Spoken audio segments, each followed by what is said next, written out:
नमस्कार, बहुत स्वागत है आप सभी का। मैं हूं सौरभ शर्मा। वक्त मुकाबला का है, लेकिन हमसे थोड़ी देर में प्रधानमंत्री नरेंद्र मोदी संसद के मंच से देश को संबोधित करने वाले हैं। लोकसभा में 2 दिन से संविधान पर चर्चा हो रही है, आप सुन ही रहे होंगे। सत्ता पक्ष को लेकर विपक्ष का हर बड़ा नेता इस पर बोल चुका है। संविधान पर चर्चा की शुरुआत डिफेंस मिनिस्टर राजनाथ सिंह ने की थी कल, और कांग्रेस पार्टी की तरफ से इस पर पहली वक्ता दी गई थी प्रियंका गांधी वाड्रा, जो पहली बार सांसद बनने के बाद एक स्पीच दे रही थी। इसके बाद अखिलेश यादव कल बोल चुके, टीएमसी से महुआ मोइत्रा बोल चुकी हैं, आज राहुल गांधी ने बोला, ओवैसी ने भी बोला, और सबने मिलाकर मोदी सरकार और खासकर प्रधानमंत्री मोदी को निशाने पर लिया। जो उनका काम है वो करते ही हैं। उन पर संविधान को खत्म करने का आरोप लगाया, मुसलमानों को डराने का आरोप लगाया। इसमें संभल का जिक्र प्रियंका गांधी से लेकर के तमाम नेताओं, अखिलेश यादव ने, आज राहुल गांधी ने, ओवैसी साहब, सबने किया। राहुल गांधी के भाषण में नया क्या था? आज उन्होंने मनुस्मृति की बात की। मनुस्मृति वो लेकर ही आ गए आज लोकसभा में। एक हाथ में उन्होंने संविधान रखा और एक हाथ में मनुस्मृति रखी, और उन्होंने कहा कि देश को संविधान से नहीं बल्कि मनुस्मृति से चलाने की कोशिश हो रही है। 2 दिन से देश ने भारत की सियासत के हर दिग्गज को संविधान पर बोलते हुए सुन लिया है, और अब बारी है प्रधानमंत्री नरेंद्र मोदी की, जो थोड़ी देर के बाद हर उस सवाल का जवाब, हर उस आरोप का जवाब देंगे जो कि 2 दिन से उन पर लगाया जा रहा है। संविधान के अलावा अडानी के मुद्दे पर भी मोदी सरकार को घेरने की हर किसी ने कोशिश की है। तो सवाल तो बहुत सारे हैं। जवाब के लिए अब प्रधानमंत्री मोदी के बोलने का इंतजार किया जा रहा है, और पहले उनको 4 बजे का वक्त उनका बोलने का था, फिर 4 लगभग 4:45 का 5 हो चुके हैं। हो सकता है थोड़ी देर में उनका भाषण शुरू हो जाए, लेकिन उनसे पहले जिस नेता की स्पीच का सब लोग बड़ी उत्सुकता से इंतजार कर रहे थे, वो थे leader of opposition Rahul Gandhi. आज राहुल गांधी आए और 26 मिनट में उन्होंने अपना भाषण निपटा लिया। राहुल गांधी ने आज 26 मिनट में अपनी 2 दिन की चर्चा को समेट लिया, उनको ऐसा लगा। लेकिन क्या वाकई वो इंसाफ कर पाए अपने पद और इस गंभीर मुद्दे के साथ? कई सारे मुद्दे उठाने में एक दिक्कत होती है कि आप भटकते हुए से दिखाई देते हैं। राहुल गांधी के साथ भी आज ये दिखाई दिया, सदन में बिना शोर शराबे के बोलने का, नरेंद्र मोदी की, उनकी सरकार को घेरने का, संविधान पर जिस पर वो इतना बोलते हैं, लहराते हैं संविधान की कॉपियां, अब तो जब हर जगह जाते हैं तो संविधान साथ में रखते हैं, उस पर बोलने का मौका राहुल गांधी के साथ पास था। लेकिन उनकी स्पीच को सुनकर के लगा कि आज इस मौके को वो भुना ही नहीं पाए। महाभारत से लेकर मनुस्मृति तक राहुल गांधी कई मुद्दों पर चले गए, लेकिन छाप एक भी मुद्दे पर नहीं छोड़ पाए, असर नहीं छोड़ पाए। हम ऐसा क्यों कह रहे हैं? इसके लिए पहले आप राहुल गांधी की स्पीच का एक हिस्सा सुनिए। हम आज यही ऐसे ही चलते हैं, आपको उनकी स्पीच का एक हिस्सा सुनाते हैं, फिर अब हमारे साथ मेहमान जुड़ेंगे, उनके साथ बात करते हैं, जब तक प्रधानमंत्री का भाषण शुरू नहीं होता। आप सुने। भारत के संविधान के बारे में सबसे बुरी बात तो यह है कि इसमें कुछ भी भारतीय नहीं है। भारत के संविधान के बारे में सबसे बुरी बात तो यह है कि इसमें कुछ भी भारतीय नहीं है। यह आपके नेता ने कहा था। Manusmriti is that scripture which is most worshipable after Vedas for our Hindu nation, and from which our ancient times have become the basis of our culture, customs, thought and practice. This book for centuries has codified the spiritual and divine march of our nation. Today, Manusmriti is law. These are the words of Savarkar. Mr. Savarkar has clearly stated in his writings that there is nothing Indian about our constitution. He has clearly stated that the book India is run by should be superseded by this book. And this is what the fight is about. Do you support your leader's words? Because when you speak in parliament about protecting the constitution, you are ridiculing Savarkar. You are abusing Savarkar. You are defaming Savarkar. अब राहुल गांधी जी का भाषण वैसे 26 minute का था, थोड़ा थोड़ा आपको सुनाते चलूंगा। स्टूडियो में शांतनु गुप्ता जी आ चुके हैं, पॉलिटिकल ऑब्जर्वर हैं, हमारे साथ हैं स्टूडियो में। स्वागत शांतनु जी आपका। और रजत सेठी जी जुड़े हैं हमारे साथ। रजत सेठी साहब भी पॉलिटिकल कमेंट करते हैं, आप सुनते हैं उनको। बहुत स्वागत रजत आपका भी। तो पहले रजत जी आप बताएं, आपको राहुल गांधी जी के भाषण ने आज प्रभावित किया, निराश किया या कुछ नहीं? मुझे लगता है राहुल गांधी को सबसे पहले ये भाषण अपनी पार्टी की खुद की मीटिंग के अंदर में बोलना चाहिए। जब ये महाराष्ट्र में जाते हैं अलायंस करने, जो सावरकर की पूजा करते हैं, अगर मैं बात करूं शिवसेना उबाटा की, तो उनको क्या बोलते होंगे? किसके लिए, कौन सी किताब लेके उनको दिखाते होंगे? किस किताब को मानो? समस्या राहुल गांधी के साथ है कि उनके अंदर के जो द्वंद्व हैं, उनकी राजनीतिक पार्टी के अंदर के जो द्वंद्व हैं, उसका हल नहीं कर सकते हैं। यहां से उठा के पूरे राष्ट्र को लेक्चर देने की कोशिश करते हैं। जब तक सीरियसनेस नहीं आएगी इनके अंदर, और इनकी चाल ढाल में, इनकी शब्द में तालमेल अगर नहीं होगा, तो ये सब चीज कोरी बातें रहेंगी। इन बातों का कोई इंपैक्ट नहीं होने वाला। जहां से ये पार्टी को दोबारा से खड़ा करने का प्रयास कर रहे हैं एलओपी की तरह, उन सारे प्रयास सब धरे के धरे रह जाएंगे जब तक कि ये वॉक द टॉक नहीं करना सीखते हैं। राहुल गांधी बड़ी से बड़ी बातें करते हैं, संविधान की बात करते हैं, लेकिन आप खुद देखिए संविधान कैसे चलता है, उसका मूर्त स्वरूप क्या है? उसके संस्था हैं, जो कॉन्स्टिट्यूशनल बॉडीज हैं वही कॉन्स्टिट्यूशन को जिंदा रखने का काम करती है। इलेक्शन कमीशन को आए दिन गाली देते हैं। सुप्रीम कोर्ट के चीफ जस्टिस ने ऑफिस डेमिट नहीं किया और ये चीफ जस्टिस को गाली देने लगे क्योंकि वो उनके हिसाब से जजमेंट नहीं देते हैं। आप देखिए, चुन चुन कर इन्होंने एक एक इंस्टीट्यूशन पे हमला किया है। अगर आप कॉन्स्टिट्यूशन के को इंप्लीमेंट करने वाले इंस्टीट्यूशंस को ऐसे पर हमला करते रहेंगे तो ये सब तो सिर्फ बातें ही है ना। मैं तो रजत देखें, मैं तो ये आज चर्चा की शुरुआत यहां से करना चाहता हूं। आपने कहा लीडर ऑफ ऑपोजिशन, क्या राहुल गांधी का भाषण ऐसा भाषण था जिसकी उम्मीद आप एक लीडर ऑफ ऑपोजिशन से करते हैं?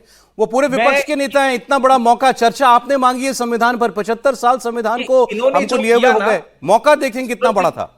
नहीं सौरभ जी, मैं आपको बताता हूं, ये जो बातचीत है ना, ये सब लिबरल आर्ट्स के छोटे छोटे कॉलेजेस हैं विश्व भर में फैले हुए हैं, उनमें यही सब चर्चा होता है। मनुस्मृति को ला के दिखाते हैं, उसी को कहते हैं यही भारत को चला रहा है मनुस्मृति। ये सब ऐसी बचकानी हरकतें हैं जो कि कॉलेज में लड़के बच्चे डिबेट किया करते हैं।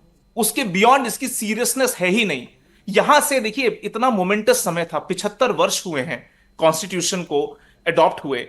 इस मोमेंटस शब्दों को लेकर, वो मोमेंट को यूज करके वो एक नई रूपरेखा रख सकते थे कि हमें संविधान को आगे, जो मेरी दादी ने किया, उन गलतियों से बचाने के लिए हमको क्या क्या करना चाहिए, कोई नए सजेशंस लेकर आते। एक जीता जाता डॉक्यूमेंट है ये, सील बंद कर किया हुआ डॉक्यूमेंट नहीं है कि एक बार किसी ने बना दिया वो सील बंद हो गया। तो अपने कुछ विजन शेयर कर सकते थे, कुछ कंस्ट्रक्टिव बातें कर सकते थे, बट इनका पूरा काम डिस्ट्रक्टिव ही रहता। सावरकर की बात उठाते हैं, खुद ही अपनी दादी ने क्या खत लिखा है सावरकर के जन्म दिवस पे 1970 में, क्या लिखा है उसको भी पढ़ के सुनाए। स्टैम्प जारी किया उन्होंने, अंदर से ही उनको थोड़ा श्रेय देते हुए आज जहां से उन्होंने बात शुरू की, एक तो अब वो अपनी भाषणों में बहुत प्रतीकों का, चिन्हों का बड़ा इस्तेमाल करते हैं। पिछली बार आप याद कीजिए, जब वो आए थे तो देवी देवताओं की फोटो लेकर के आए थे, भगवान शंकर की तस्वीर लेकर के आए थे, गुरु नानक देव जी की, महात्मा बुद्ध की, उन सब की तस्वीर लेकर के आए थे। वहां से उन्होंने कहानी बुननी शुरू की।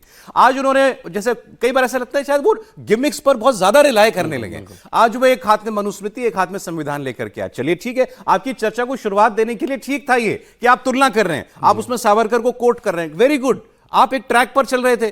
फिर आप डिरेल कहां होते हैं जब आप महाभारत में उलझ जाते हैं, आप एकलव्य और आचार्य द्रोण की कहानी में उलझ जाते हैं, उसमें भी फिर आप गलत बयानी भी करने लगते हैं, उसमें फिर आपके मुंह से कुछ ऐसा निकल जाता है जिस पर हंसी मजाक भी उड़ जाता है। 6-7 साल का युवा जो है वो तपस्या कर रहा था, तपस्या मतलब शरीर में गर्मी पैदा करना, वो जैसा रजत ने इस्तेमाल किया शब्द, अब गंभीरता वो नहीं दिखाई देती है। और उसके बाद आपको 20 मिनट में अपना भाषण वाइंड अप भी करना है। कितने मुद्दे आप छुएंगे और कितनों के साथ आप इंसाफ करेंगे? लीडर ऑफ ऑपोजिशन, 75 साल संविधान के, उस पर आप बात कर रहे हैं। मौका बहुत बड़ा था, आपकी बहन ने कल भाषण दिया है, स्वाभाविक तुलना उससे होगी, आपको भी मालूम था। चलें ठीक है, आपके बीच में हो सकता है कोई दौड़ ना हो, लोगों की नजर में तो है ना। मुझे लगता है Priyanka Gandhi did far better than Rahul Gandhi today.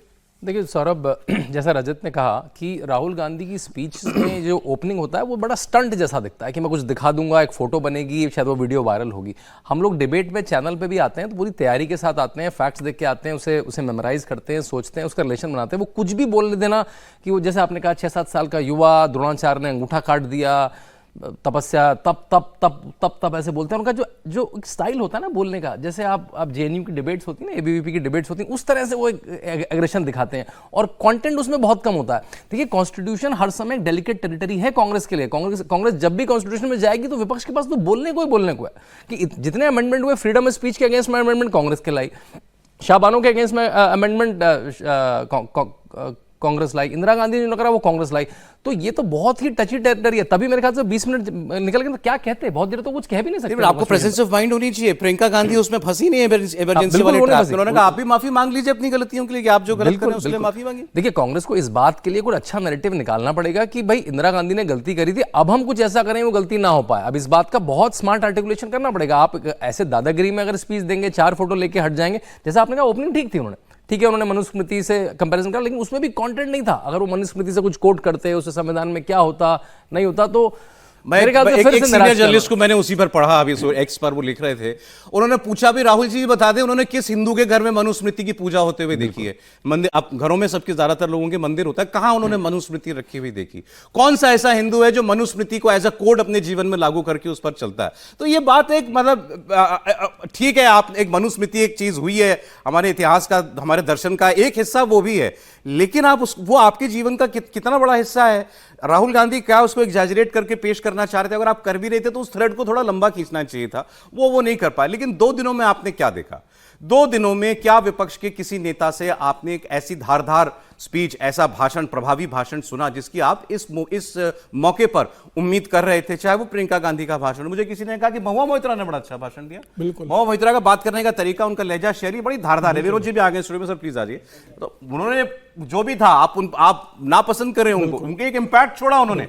जब आपकी कही बात आपके विरोधी को चुभे, मतलब हमला ठीक हुआ है, इसलिए रिएक्शन आ रहे हैं महुआ मोइत्रा की स्पीच पर। अमीर जी देखिए, राहुल गांधी विपक्ष के नेता है, राहुल गांधी सत्ता पक्ष को भी नहीं समझ पा रहे, और राहुल गांधी को तो सीखना चाहिए था कि जब भारतीय जनता पार्टी जो भी सत्ता पक्ष में, जब विपक्ष में थी तो क्या जोरदार भाषण देती थी इस समय के अंदर।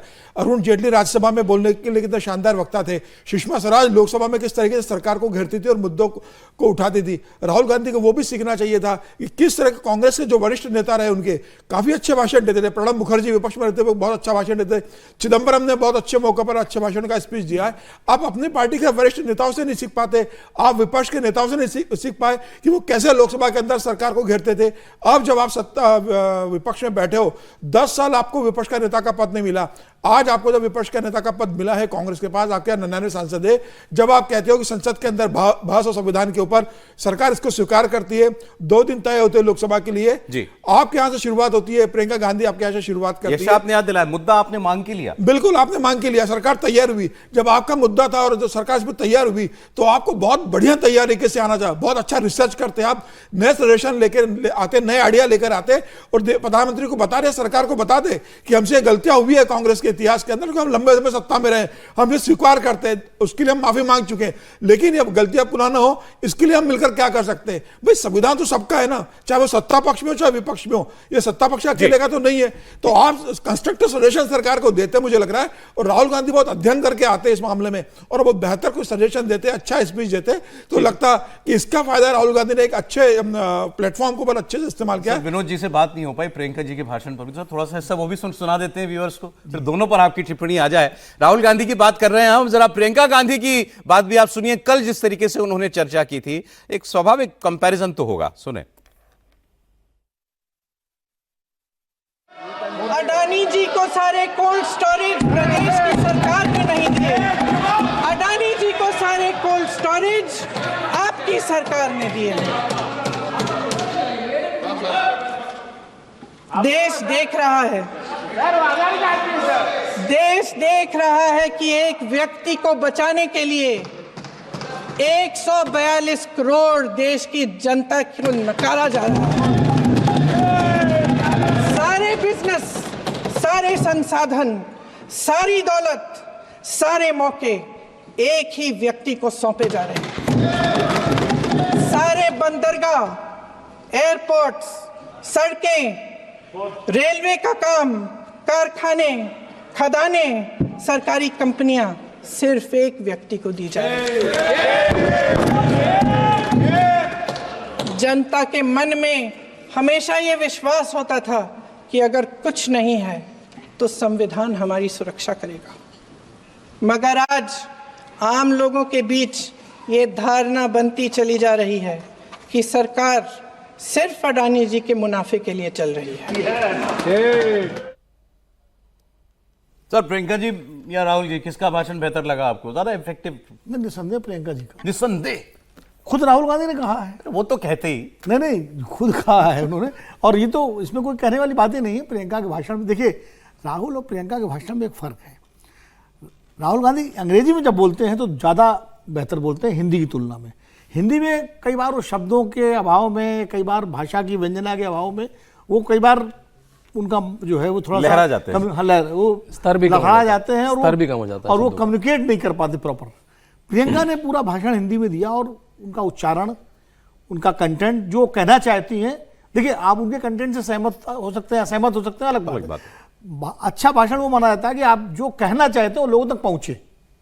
तो निश्चित रूप से प्रियंका जी के भाषण में, और पहला भाषण था उनका पार्लियामेंट में, राहुल जी तो 20 साल से पार्लियामेंट में है, प्रियंका जी का पहला भाषण था पार्लियामेंट में। पब्लिक में बोलना और पार्लियामेंट में बोलना थोड़ा फर्क है। पब्लिक का भाषण आप जब देते हैं तो उसमें लोगों को आप कई तरह से रिटॉरिक्स बोलते हैं, कई तरह से आप लोगों की भावनाएं जो है उभारते हैं। पार्लियामेंट में जब बोलते हैं संसद में, तो आपका तथ्य होने चाहिए, और तथ्य के साथ साथ आप कम्युनिकेट करें, और संयम और शालीनता और संतुलन के साथ करें। तो वो प्रियंका जी कहाँ चूके राहुल जी? नहीं, राहुल जी चूके कहीं नहीं। राहुल जी का स्टाइल ये है। देखो, चूकता आदमी तब है जब वो पहले कई मतलब एक तरह से बोलता हो और अचानक वो अपने उससे उतर जाए। उनके सारे भाषण एक ही जैसे इस तरह के होते हैं, तो उनका तरीका, शैली उनकी यही है। देखिए, राहुल गांधी की भाषण की शैली ही यही है। हम उसको अच्छा माने, बुरा माने, लेकिन वो कम्युनिकेशन के वो उतने अच्छे कम्युनिकेटर नहीं। मैं तो केवल मौके की गंभीरता और उनका जो पद है अब लीडर ऑपोजिशन, उस पर कस रहा हूं। देखिए उनके भाषण को। नहीं, वो बात आपकी सही है, आपको कसना भी चाहिए, हम सबको कसना चाहिए। वो लीडर पोजीशन है, लीडर पोजीशन, चूंकि लीडर अपोजिशन के रूप में हमने सुषमा स्वराज को देखा है, हमने अटल बिहारी वाजपेयी को देखा है, हमने कांग्रेस में इवन सोनिया गांधी जब बोलती थी लीडर पोजीशन में अटल जी के टाइम में, भले हिंदी का उच्चारण उनका थोड़ा अंग्रेजी यूरोपियन वाला होता था, लेकिन शब्दों का चयन और भाषण में उनका फोर्स वो बहुत बेहतरीन होता था। इसके अलावा यही हाउस में हमने चंद्रशेखर जी को देखा है, इंद्रजीत गुप्ता को सुना है, और तमाम सारे एक से एक दिग्गज जो बोले, जॉर्ज फर्नांडीज जैसे लोग। तो जाहिर है जब आप तुलना करेंगे तो तुलना करनी भी चाहिए। तो कहीं ना कहीं भाषण में अंग्रेजी में जो बोलते हैं तो ज़्यादा वो आत्मविश्वास से बोलते हैं। हिंदी में कई बार उनका आत्मविश्वास उतना नहीं। अब आज सावरकर को कोट करना या मनुस्मृति लेकर के आना, ये गिव में क्या स्टंट था? नहीं, वो तो उनका एक आइडियोलॉजिकल इशू है। देखिए, सावरकर के मुद्दे पर और मनुस्मृति के मुद्दे पर वो एक डिफरेंशिएट क्रिएट करना चाहते थे, और वो चूंकि बीजेपी सावरकर को मानती है, सत्ता पक्ष सावरकर को अपना आइडियोलॉग मानता है, तो उसको एक तरह से कटघरे में खड़ा करना, ये कि भाई सावरकर ने संविधान के बारे में ये कहा था और आप उसी संविधान की तारीफ कर रहे हैं, तो आप सावरकर के साथ है, संविधान के साथ है। तो इसमें तो कोई वो तो उनका अपना एक स्टैंड है, एक वैचारिक स्टैंड है, आइडियोलॉजिकल स्टैंड है, उस पर वो बोले।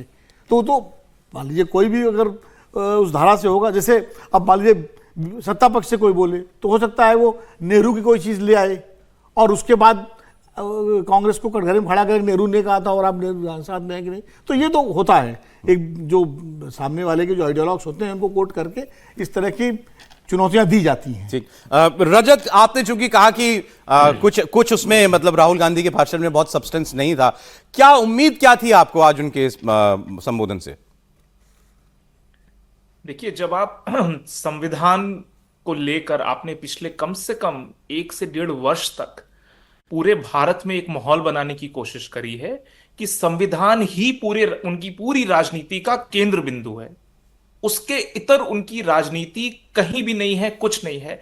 संविधान के लिए वो लड़ाई लड़ना चाहते हैं और सबसे ज्यादा आगे खड़े हुए वैनगार्ड हैं वो संविधान के। अब ऐसा वो पोजिशनिंग करना चाहते हैं, और पोजिशनिंग करने के बाद जिस ग्रेविटी के साथ में इस विषय को लेकर आना चाहिए था, जहां पर घेरना चाहिए था उनको, सरकार को जिस तरीके से घेरना चाहिए था, और एक रोड मैप रखना चाहिए था कि मैं एक ऑल्टरनेट भारत के, एक आइडिया ऑफ इंडिया के बारे में की परिकल्पना है मेरी, उस परिकल्पना में संविधान के इन खंभों पर या इन स्तर पर जाकर काम होने की आवश्यकता, और मेरी पार्टी जब सत्ता में आएगी तो मैं करूंगा इस पे काम, या मेरे जिन स्टेट गवर्नमेंट्स में कहां पे भी शासन है वहां पर मैं इसको इंप्लीमेंट करूंगा। एक तरफ तो आप ये बोलते हैं, दूसरी तरफ आप खुद आलू अर्जुन को उठाकर रात में खींच के अरेस्ट करते हैं, वो भी एक अलग विषय है। उसके ऊपर बहुत सारी कहानियां चल रही हैं कि प्रियंका गांधी ने इतनी अच्छी स्पीच दे दी तो उसको डाउन करने के लिए कांग्रेस के लोग ही अंदर से लग गए कि कहीं से तो स्पीच का के दिन न्यूज साइकिल में इतना ना आए, आलू अर्जुन आए न्यूज साइकिल में। तो ये भी षड्यंत्र की कहानियां चल रही, कितनी सही है नहीं सही है मैं नहीं मानता। देखिए, मौके राहुल गांधी को लोकसभा में इस स्तर तक जाके बोलने के कुछ ही मिलने वाले हैं, मुश्किल से 10 मिलेंगे, 10 से 15 मौके मिलेंगे उनको। जब आप लोकसभा में बोलते हैं वो इतिहास का हिस्सा बनता है। हम आज भी वो डिबेट सुनते हैं जब सुषमा स्वराज जी और अरुण जेटली जी विपक्ष के नेता होकर ऐसे ऐसे भाषण देते थे जो आज तक उसको याद किया जाता है और उसको मॉडल ऑपोजिशन का स्वरूप दिया जाता है। राहुल गांधी एक मॉडल ऑपोजिशन का स्वरूप कैसे दे रहे हैं? देश और युवा हम सब उनको क्यों लुकअप करें? क्या देखें उनके अंदर कि नहीं ये व्यक्ति लड़ रहा है और ये सच्चे मन से आपको लगा प्रियंका ने भाषण की कला में उनसे बेहतर काम किया? किसने? प्रियंका गांधी ने। जी निश्चित रूप से, मतलब मुझे ऐसा लगता है ये लड़ाई कितनी बाहर आएगी नहीं आएगी, लेकिन निश्चित रूप से प्रियंका गांधी जी आएंगी और उनको क्या जिम्मेदारी कांग्रेस पार्टी देती है नहीं मुझे पता, लेकिन निश्चित रूप से भाषा पे उनकी अच्छी पकड़ है, सेंटिमेंट पे अच्छी पकड़ है। कांग्रेस को आगे दिशा देने में उनकी एक महती भूमिका रह सकती है, ऐसा मुझे लगता है। और एक वुमन फेस होता हुआ, फाइटिंग फेस होता हुआ उसका एक प्रभाव पड़ता है। बट उनको भी देखिए, मैं एक ही चीज बोलूंगा, ideological consistency and no compromise at whatever cost. किसी भी कीमत पे अगर आप आइडियोलॉजी को कंप्रोमाइज करते चलेंगे रास्ते में तो आपको समस्या आएगी। अगर आप कॉन्स्टिट्यूशन जिंदाबाद कर रहे हैं तो कॉन्स्टिट्यूशन के हर मानक को आपको जिंदाबाद उसी तरजीह पे करना इंटरेस्टिंग है आपने बात की, क्योंकि राहुल गांधी के समर्थक जो हैं वो ये मानते हैं कि आदमी में लाख कमी हो सकती है, चुनाव हारे जीते अलग बात है, लेकिन कंसिस्टेंट अपनी आइडियोलॉजी पर राहुल गांधी है। विपक्ष के नेताओं में अगर बात की जाएगी ये इस पर हम लोग आगे बात कर सकते हैं।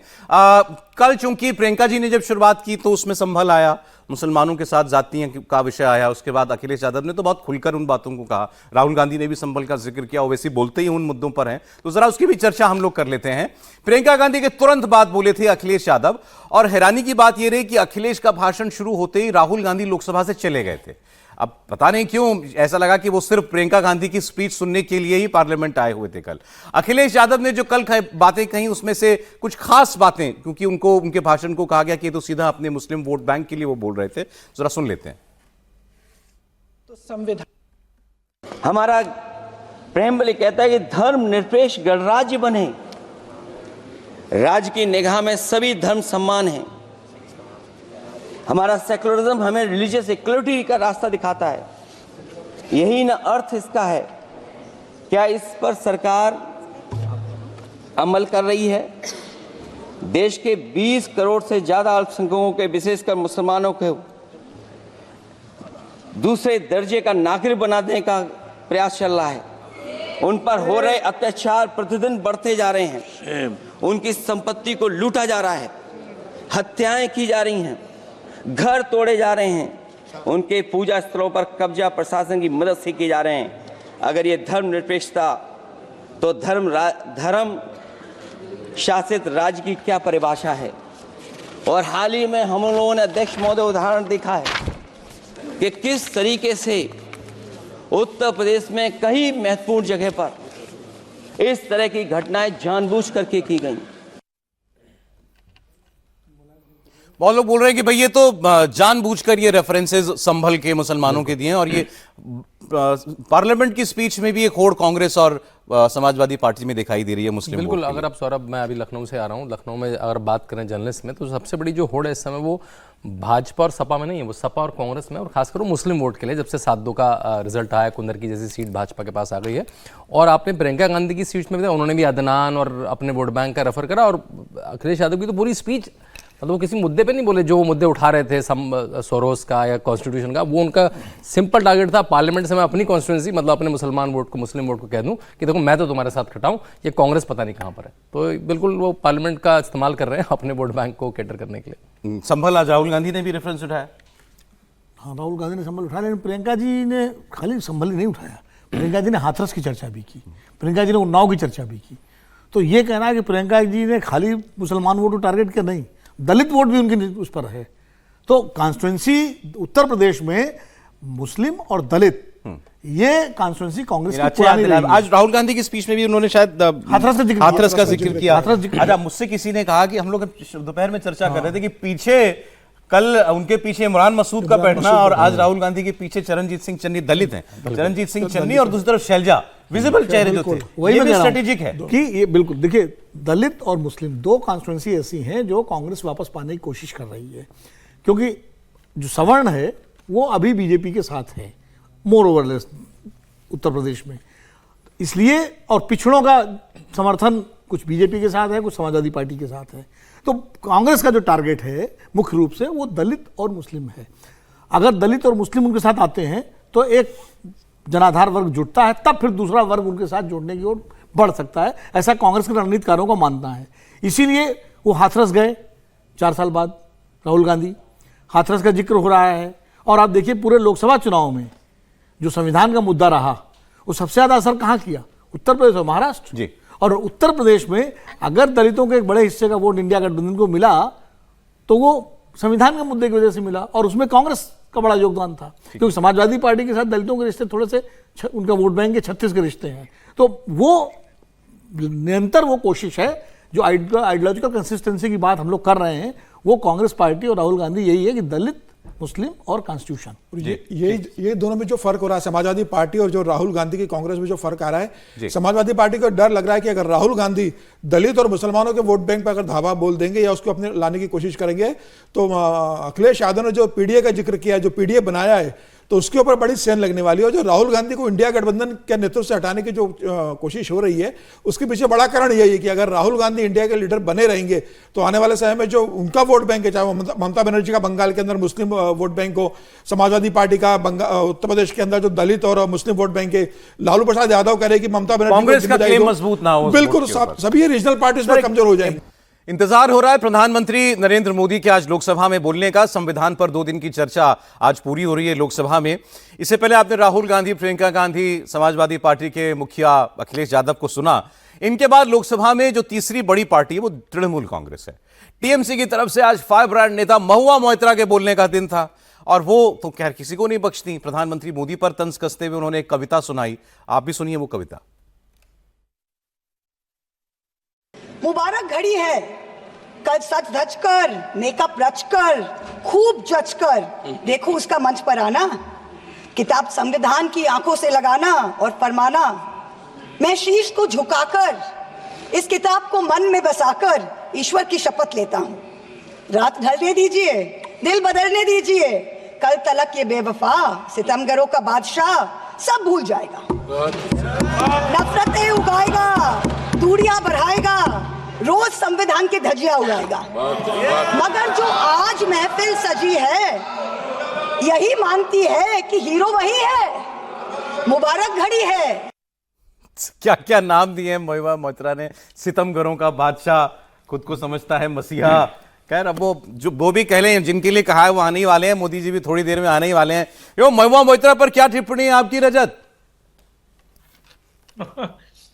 देखिए, वो एक चीज तो वो सीख गई हैं कि सुर्खियों में कैसे रहना है, और सुर्खियों में गलत कारणों से नहीं रहना है। अब आज देखिए, राहुल गांधी का सिर्फ एकलव्य का ही एक लाइन चलेगी दिन भर और आगे महीनों तक, तो उनकी तो रेड़ पिट गई उनके भाषण की। लेकिन महुआ जी को पता है कि कैसे इसकी बाइट साइज निकाल निकाल के व्हाट्सएप में अब सर्कुलेट होंगी, तो उन्होंने अपना जो विपक्ष की नेता होने का दायित्व था, नेत्री होने का दायित्व था, अच्छे से निभाया।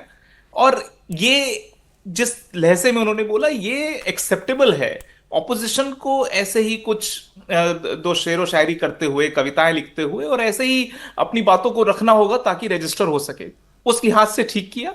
बाकी उनकी व्यक्तिगत, उनकी पार्टी की राजनीति क्या है वो एक अलग प्रश्न है। नहीं, अब जैसे उनके भाषण उन्होंने पूर्व मुख्य न्यायाधीश चंद्रचूड़ साहब के बारे में जो कहा कि प्रधानमंत्री को घर पे बुलाकर पूजा में और फिर उसका पूरा टेलीविजनकरण कर देना, सब कुछ उसका इस तरीके से उसको दिखाना, ये उनको शोभा नहीं देता, और बातें जो उन्होंने कही।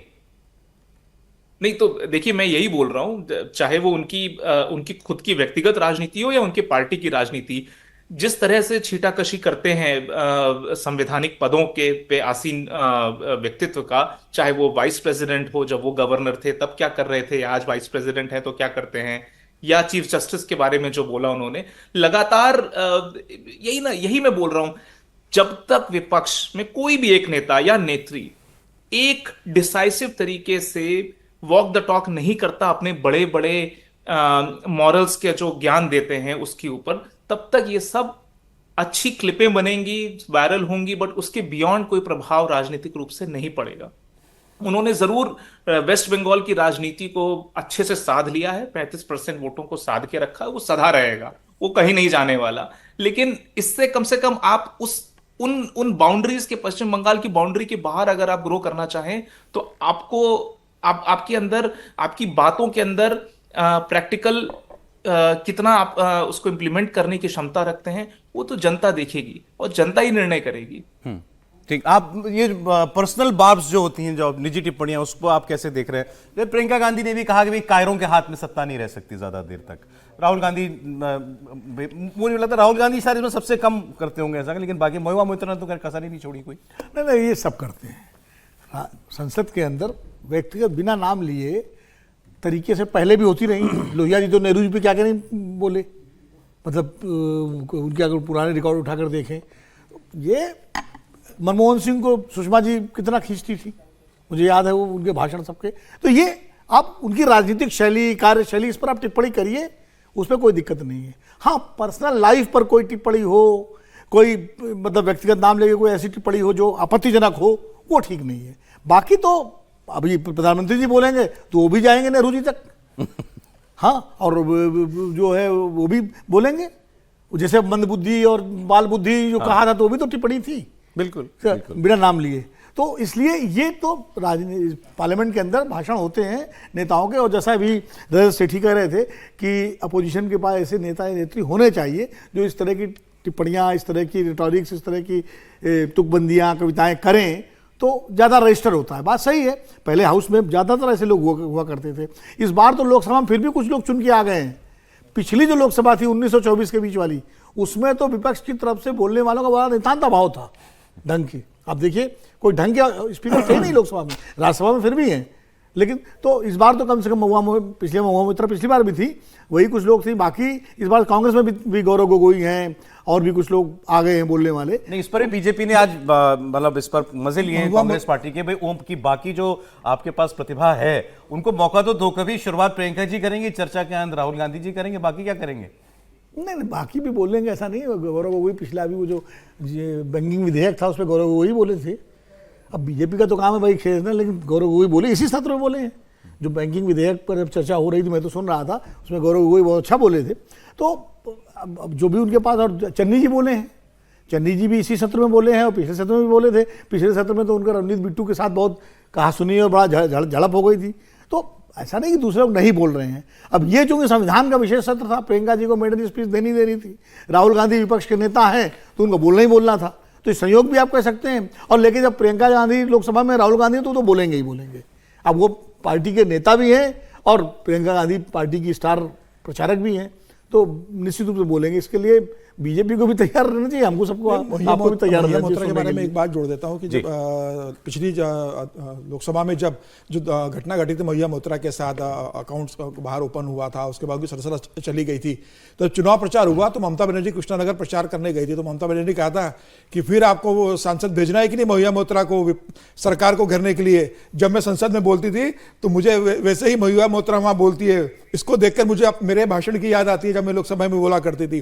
तो ममता बनर्जी भी इसके भाषण से बहुत प्रभावित है और चाहती थी कि महुआ मोइत्रा फिर जाए लोकसभा के अंदर और फिर प्रधानमंत्री मोदी भारतीय जनता पार्टी के खिलाफ उसी आक्रामकता से भाषण दे। मुझे लग रहा है कि टीएमसी के इस समय वो सबसे बेहतर वक्ता है इस समय बोलने वाली, और ममता बनर्जी ने पूरा स्पेस देती बोलने के लिए। और अब चूंकि राजनीतिक रूप से जिस तरीके से महुआ मोइत्रा का और भारतीय जनता पार्टी के साथ जिस तरीके से रिश्ता हो गया है, तो वो कोई मौका नहीं छोड़ना चाहती कि जहां उन्हें मौका मिले बोलने का और वो सरकार को और प्रधानमंत्री मोदी को या सत्तारूढ़ दल को खिंचाई करे। तो मुझे लग रहा है प्रधानमंत्री उसका भी जवाब देंगे। हालांकि मुझे लग रहा है प्रधानमंत्री मोदी प्रियंका गांधी का पहला भाषण रहा है, तो प्रियंका गांधी को जरूर जवाब देंगे। राहुल गांधी को तो वो जवाब देते रहे, इस बार मुझे लग रहा है कि प्रियंका गांधी भी उनके जवाब में रहेगी। महुआ मोइत्रा खाली टीएमसी की नहीं, विपक्ष की बहुत बेहतरीन वक्ता है। बिल्कुल, मतलब विपक्ष के जो पूरी पांच है विपक्षी जमात, उसमें महुआ मोइत्रा के टक्कर का दूसरा वक्ता कौन है बताइए? आप तो जो कविता पढ़ रही थी, हिंदी इतना अच्छा उच्चारित कर रही थी, जबकि वो बांग्ला एक्सेंट में हिंदी बोलती हैं, लेकिन आज जो कविता में तो बिल्कुल बड़ा साफ तरीके से हिंदी बोल रही थी। तो इसका मतलब महुआ मोइत्रा आपके भाषण में अगर इतना दम हो कि सामने वाले को उस पर कोई सफाई देनी पड़े या सवाल उठाना पड़े या इतना चुभता हुआ हो कि सामने वाले को रिएक्शन के लिए ये सफलता है, तो कामयाबी ये वक्ता की कामयाबी वो कर लेती हैं। खैर, और थोड़ी देर में जो है महुआ मोइत्रा, अब प्रधानमंत्री नरेंद्र मोदी का जो है वो भाषण शुरू होने वाला है। आपको लगा कांग्रेस पार्टी में कुछ टैलेंट की कमी हो गई है, या सर ने कहा कि पिछली बार से तो वो तो बेहतर लग पिछली रहा है, बार पिछली बार देखिए लोकसभा से नंबर ही भी कम था, 40-44 लोगों में जब हम नंबर कम होता है तो प्रोबेबिलिटी भी कम हो जाती है। और कांग्रेस में ठीक करें वक्ता कम है, वो राज्यसभा से तो आ जाते हैं जो पुरानी स्पीचें हुआ करती थी। और इस सब के बीच में महुआ मोइत्रा, क्योंकि वो इंग्लिश हिंदी दोनों में बात कर लेती हैं, इंग्लिश में ज़्यादा करती हैं, वो अच्छा विपक्ष का चेहरा बन के आती हैं। हम उनकी बात से एग्री करें ना करें, लेकिन विपक्ष को जो पहुंचाना है वहाँ तक, जो भी बात कॉन्स्टिट्यूशन की थी या दिखाने के लिए कि प्रधानमंत्री तानाशाह है, उसको वो हर बार मतलब राहुल गांधी से जो भी विपक्ष ना उससे बहुत अच्छे तरह से तो रख लेती हैं। मैं उससे एग्री बिल्कुल नहीं करता हूँ, लेकिन हाँ वो बिल्कुल प्रखर तरफ से रख लेती हैं। तो इस समय पहले डेरेक ओब्रायन बोला करते थे ज़्यादा, लेकिन उनको समय भी टीएमसी अच्छी राज्यसभा में थे, लेकिन उनकी स्पीचें वायरल होती थी टीएमसी की तरफ से। लेकिन महुआ मोइत्रा मेरे ख्याल से टीएमसी का सौगत राय बोला करते थे दादा। तो हाँ महुआ मोइत्रा तो बड़ा नाम बन के आ रही है। जब संविधान का सवाल है, लेकिन अभी वो भी बड़ा चर्चा में है सर। मनोज झा का एक जगह उन्होंने जो बोलते हुए कहा कि संविधान बड़ा आसान है, संविधान को हाथ में लेकर के लहराना, एक हाथ चाहिए, एक किताब चाहिए, कहते रहो भाई, इसको समझाओ भी तो, बोलना क्या चाहते हो। रेफरेंस सीधा उनका राहुल गांधी के ऊपर था। और देखिए पार्लियामेंट में इस बार, और हमने देखा भी है खासकर हरियाणा और महाराष्ट्र चुनाव के बाद, जो राहुल गांधी का जो आधिपत्य था उसको तो मानने को तैयार कि हम तो उत्तर प्रदेश में डेली देखते हैं, वहाँ पे आप कांग्रेस का जो प्रदेश अध्यक्ष है, जो समाजवादी पार्टी के बीच में तारतम्य ही नहीं है, वहाँ आप दो समाजवादी पार्टी और कांग्रेस के प्रवक्ता बिठा दो तो आपस में उनका पूरा झगड़ा है। तो जो राहुल गांधी का आधिपत्य है उसको तो सबने नकार बिल्कुल मुखर रूप से दिया। सपा से आचार्य हमारा एहसान माने कांग्रेस कह रही है, और कांग्रेस कह रही है कि दलित वोट मेरी वजह से मिला है। तो वहाँ पे बिल्कुल ये मुखर रूप से दलित वोट हमने दिलवाया, वो कहते तुम्हारा तो कोई बेस नहीं था, हमने तुम्हें जिंदा कर दिया। वो मुखर रूप से ऑफ कैमरा आप किसी भी डिबेट में चले जाएं जहां पे दोनों लोग हो तो चिल्ला चिल्ली। सर उद्धव ठाकरे की पार्टी आज कुछ रिएक्ट करेगी, क्या लगता है आपको? सावरकर जिस तरीके से चर्चा में आए हैं। नहीं देखिए, उद्धव ठाकरे पार्टी के पास रिएक्ट करने का कारण इसलिए नहीं है कि राहुल गांधी ने सावरकर पर कोई टिप्पणी अपमानजनक नहीं की, वो खाली सावरकर को कोट किया है कि सावरकर जो इनके आइडियोलॉग है, जो इनके नेता हैं बीजेपी के, वो ये संविधान बारे में कहते थे और ये सिर्फ ये किया। इस पर तो उन्होंने वही कोट किया है। तो ऐसा कोई डेरोगेटरी नहीं था, डेरोगेटरी नहीं। देखिए राहुल कांग्रेस की समस्या भी है। अब जब आपके पास पता है कि आपके पास अच्छे वक्ता नहीं है, राज्यसभा में आपके पास कम लोग भेजने की स्थिति है, आप विधानसभा चुनाव हार रहे हो, जब आपको मौका मिलता है कि किसी को राज्यसभा भेजना है तो आप अच्छे नेताओं को, अच्छे वक्ताओं को भेजो। आप अभिषेक मनु सिंघवी को फिर भेजते हैं, हिमाचल से नहीं भेज पाते तो आप उनको फिर तेलंगाना से भेजते हैं। तो अभिषेक मनु सिंघवी वैसे वक्ता नहीं है, लंबे समय से दिग्विजय सिंह को भेजना है। साउंड इतना बड़ा लीगल माइंड है तो भाई आपके पास और जरूरी थोड़ी कि उसको राज्यसभा भेजना जरूरी है। आप दिग्विजय सिंह को राज्यसभा भेजेंगे, सामने वाला चाहता हो राज्यसभा भेजो मुझे, तो आप क्या करेंगे? ये पार्टी का दिख रहा है। अब दिग्विजय सिंह होगा तो दिग्विजय सिंह की राज्यसभा जाएंगे। आप युवा नेता लेकर आइए ना, जो अच्छा बोलते हैं। इमरान प्रताप गढ़ी को लाए, लेकिन मुझे लग रहा है कि जब आपके पास नहीं तो और अच्छे नेता आपको तैयार करना पड़ेंगे पार्टी के अंदर। अब आप ज्यादा बात आप भी छेड़ रहे हैं, किसी की तपस्या अधूरी रह गई, उनको लग रहा है मुझे मौका नहीं मिल रहा, क्योंकि आज तपस्या वर्ड है, तपस्या is the word of the day जो है। तपस्या में कोई कमी रह गई, तपस्या में कोई कमी रह गई किसी की। अब मौका आके मिलेगा तो देखिए उसका फल मिलता है। रजत हंस रहे हैं। हाँ रजत। नहीं मैं देखिए ये तो उनका दुर्भाग्य राहुल गांधी का कि उनका 20 मिनट के भाषण में करीब 20 सेकंड का ही कोई एक क्लिप निकाल के वो दिनों दिन तक वायरल रहेगा। अब आप उसका कुछ नहीं कर सकते। वो उनसे गैफेज होते रहते हैं, पहले भी होते रहे हैं, और उनका पूरा उनका जो प्रेजेंस है वो बॉयल डाउन करके वो एक दो गलतियों में ही आके समा जाता है। खैर उनको प्रैक्टिस करनी चाहिए, क्या करना चाहिए वो उनके सलाहकार जाने। लेकिन मैं एक चीज जरूर जानता हूं कि बीजेपी में के जो पूरा कैंप है, जो set of member of parliament है, चाहे राज्यसभा में या लोकसभा में, उनमें एक धारदार महिला आवाज की कमी मुझे दिखती है। स्मृति ईरानी जी थी, वो अब नहीं है, सदस्य नहीं है वो किसी भी राज्यसभा की। अगर यहाँ पर महुआ मोइत्रा हैं, प्रियंका गांधी भी जुड़ गई हैं, और भी 2-3 अच्छी वक्ता महिला वक्ताएं हैं, लेकिन बीजेपी में अब जो कि जानी जाती थी और जेंडर को लेके उनका काफी ज्यादा काम रहा है बीजेपी का, सुषमा स्वराज जी के दिनों से लेके प्रधानमंत्री मोदी जी के जो कोर एजेंडा आइटम्स हैं, जिसमें कि जेंडर रिजर्वेशन भी है, इन सबको आगे उनका वाहक कौन बनेगा? कौन सी ऐसी महिला नेत्रियां हैं जो बीजेपी के पास वो इतने बड़े प्लेटफॉर्म पे आके उनको जगह मिलेगी? मुझे नहीं दिखता। तो मुझे लगता है ये बीजेपी के जो फ्लोर मैनेजर्स हैं, इनको भी सोचना चाहिए कि वो आवाज को जब तक प्रमुखता से नहीं रखेंगे, रिलेटेबिलिटी कम हो जाएगी उसकी। ये बहुत अच्छी बात आपने कही है रजत का, कि भाई सुषमा स्वराज, उमा भारती, ये बड़ी फायरी स्पीकर थी एक समय लोकसभा। इसके बाद पिछले उसमें स्मृति ईरानी थी, मीनाक्षी लेखी भी अब नहीं है उसमें। तो निश्चित रूप से बीजेपी के सबसे पास वरिष्ठ महिला नेता निर्मला जी हैं। निर्मला जी ऑरेटर वैसी नहीं है, जैसे वो एक ठीक है एकेडमिक भाषण दे सकती हैं, लेकिन जो ऑरेटरी जिसकी बात रजत कर रहे हैं, शायद मैं भी वही कह रहा हूं कि जो जैसे महुआ मोइत्रा बोलती है, तथ्य भी हो और तथ्य के साथ साथ एक अपील भी हो और लोगों को, तो वो एक कमी बीजेपी कैंप में या रूलिंग कैंप में है। इसको जरूर, जबकि आप देखिए अपोजिशन में प्रियंका गांधी आ गई, महुआ मोइत्रा हो गई, कनीमोझी हैं, ये आपका डिम्पल हैं, और ये क्या कहते हैं अभी ये जो सुप्रिया सुले हैं, 4-5 ये महिलाएं हैं जो बोलती हैं कम से कम। अब उसमें कौन अच्छा बोलता कौन अच्छा कम बोलता वो अलग बात है, लेकिन वो बोलने वाली महिलाएं हैं अपोजिशन कैंप में। लेकिन रूलिंग साइड में इस तरह की एक मिसिंग ये बात है, इस तरह के महिला, जबकि होना चाहिए, क्योंकि महिलाओं से जुड़े हुए जो मुद्दे हैं उन पर पार्लियामेंट में भी बहस होगी, देश में भी बहस होगी, महिला सशक्तिकरण की बात होगी, महिलाओं की सुरक्षा की बात होगी, संरक्षण की बात होगी, तो उसमें अगर महिला नेत्री बोलेंगी तो उसका प्रभाव ज़्यादा अच्छा पड़ता है।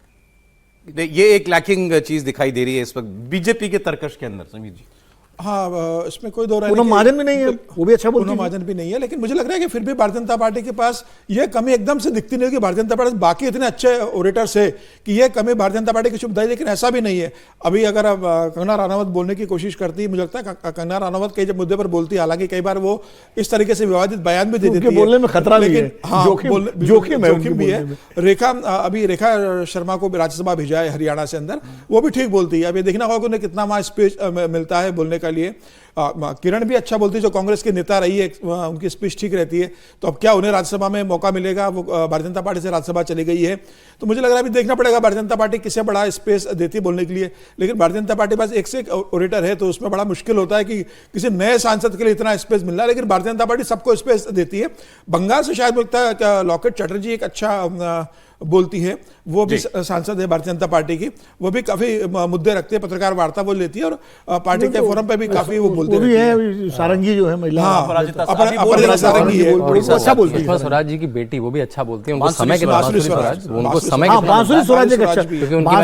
जो है एक अच्छी महिला नेत्री साबित हो सकती है भारतीय जनता पार्टी की। और वो क्योंकि आपको पता है सुषमा जी वाला एक पुट भी है, और वो हाई कोर्ट की लॉयर रही और लंबी प्रैक्टिस करी उन्होंने, तो उनमें वो एक लीगल तेज भी है। एक चर्चा छूट गई जिसकी सर हम लोग पहले बात कर रहे थे, भाई लोकसभा चुनाव में संविधान का आरक्षण का मुद्दा चल गया, महाराष्ट्र में उसको दोबारा भुनाने की कोशिश की कांग्रेस पार्टी ने, विपक्ष ने, नहीं चला दूसरी बार, तो बीजेपी को लग रहा होगा कि भाई इसकी शेल्फ लाइफ इतनी थी, खत्म हो गया अब ये मुद्दा। और अगर कुछ उसमें बचा कुचा दम है भी, राहुल गांधी जिस मौके से चूके, क्या प्राइम मिनिस्टर उस मौके को भुना पाएंगे? और ये संविधान का मुद्दा हमेशा के लिए अपने ऊपर जो प्रहार के तौर पर इस्तेमाल किया जाता है उनके ऊपर, उसको वो खत्म कर दें, उसकी ताकत जो है वो खत्म कर दें। अच्छा, मोदी जी पहुंच गए पार्लियामेंट में,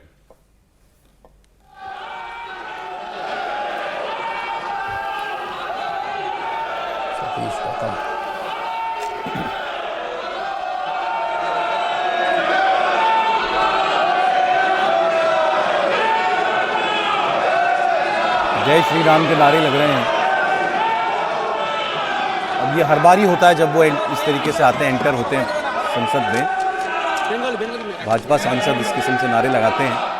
আমি শুধু এইটুকু বলতে চাই, এই সংক্ষিপ্ত সময় শুধু এইটুকু বলতে চাই যে যদি আমরা সপ্তম শিডিউলের 3টে লিস্ট দেখি, अब जितने वक्ता रह गए होंगे प्राइम मिनिस्टर तभी आते हैं जब पता चल जाता है कि भाई अब आखिरी की 1-2 वक्ता रह गए, তাহলে আমরা দেখব ইউনিয়ন हो লিস্টে सकता है ये जो जिनका আছে नहीं नाम जानता हूं 97টা उनका, বিষয়, बंगाल से जो सांसद हैं,